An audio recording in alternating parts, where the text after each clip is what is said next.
I sincerely love these children. I desire for them to heal physically and emotionally.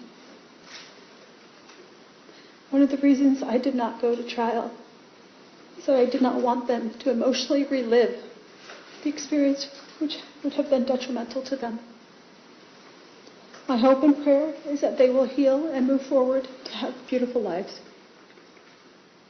I am willing to submit to what the state feels would be an appropriate amount of time served.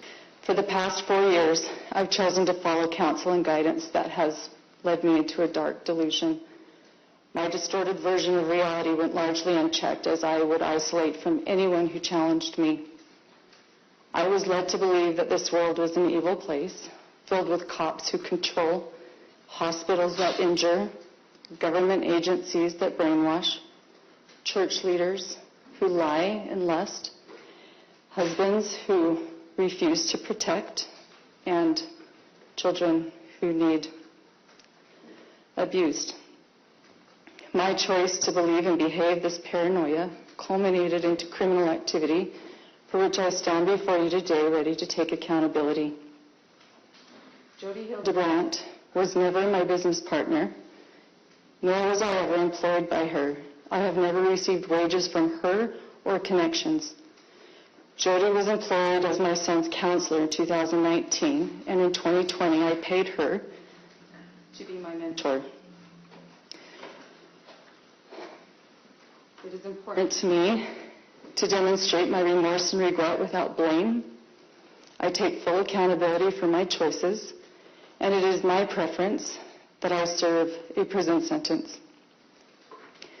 Thank you to the officers in Santa Clara and the Ivan City Police, Nick Hellman, Brian Palufo, Cy Pikuvit, Mike Pondoyo in Tobler, John Ward, D. Lewis, and Chief Flowers. You were the angels who came and saved my children. I especially want to thank Detective Jay Bate. She plucked me out of a situation I didn't know how to get out of.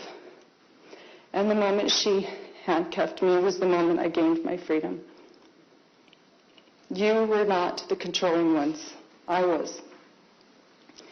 Thank you to the medical staff at Intermountain Hospital. Your skill, tenderness, and professionalism helped heal my children.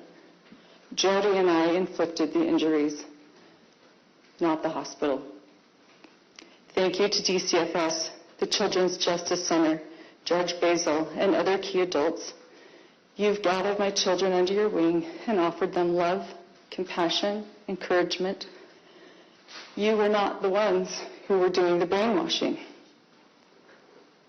Thank you to my Bishop Tom Hawks and my state president Jim Nelson for reminding me of the Lord's love for the lost. So much pain and suffering would have been avoided had I followed and heeded your counsel. I was the one who was deceived, not you. Thank you to the Washington County Prosecutor's Office, Ryan Sham, the legal assistants and discovery clerks. Eric Clark, you exemplified to me how justice and mercy are meant to coexist. My charges are just.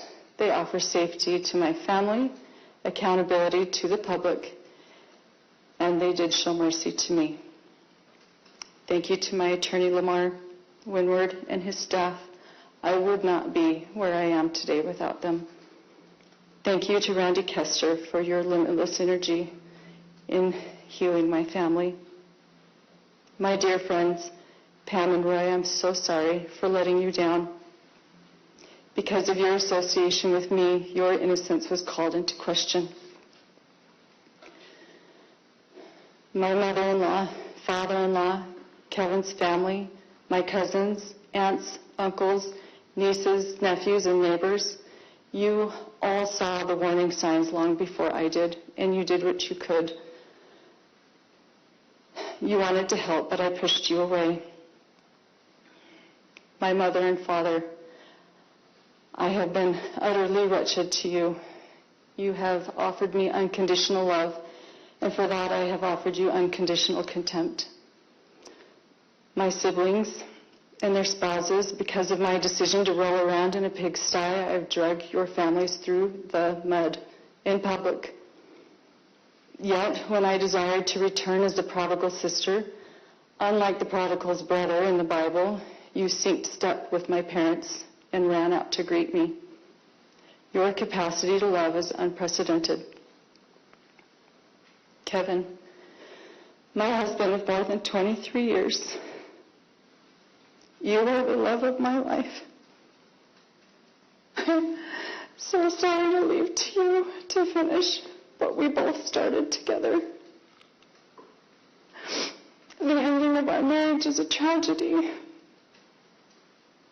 And you are wrapped around my heart in a knot I'll never be able to undo. To my babies, my 6 little chicks, you were part of me. I was the mama duck who was consistently watering you to safety. I can see now over the past 4 years I was in a deep undercurrent that led us to danger. I never ventured to darkness knowingly. I was so disoriented that I believed dark was light and light was wrong. I would do anything in this world for you. My willingness to sacrifice all for you was masterfully manipulated into something very ugly. I took from you all that was soft and safe and good. I took from you your mother. How terrifying this must have been for you. I'll never stop crying. You're hurting your tender souls. You're so precious to me. I'm sorry. My choice to live in fear of the world has created a great vulnerability and a blind spot for me, where I have broken hearts and I've caused people to suffer and I have betrayed sacred trust. Watching my community respond to my charges with justice and mercy and grace and love is all the more evidence to me of how wrong I've been. This world is full of really good people. And finally, I'm sorry for twisting God's word and distorting his doctrines.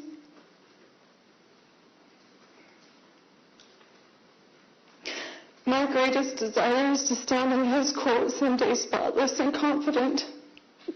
And Judge Walton, I know that standing before you today is a necessary step towards that end. Thank you to you and your staff for facilitating my opportunity to take accountability and to answer for my charges. I am humbled and willing to serve a prison sentence as long as it takes to continue unraveling all of the misinformation I have believed and bought, swallowed, and acted out, and for my family to heal and for the community to heal. And I understand this is going to take time. I'm committed to continuing my learning until all of my toxic layers are shed, and I am ready to re-enter as a contributing member of our beautiful society.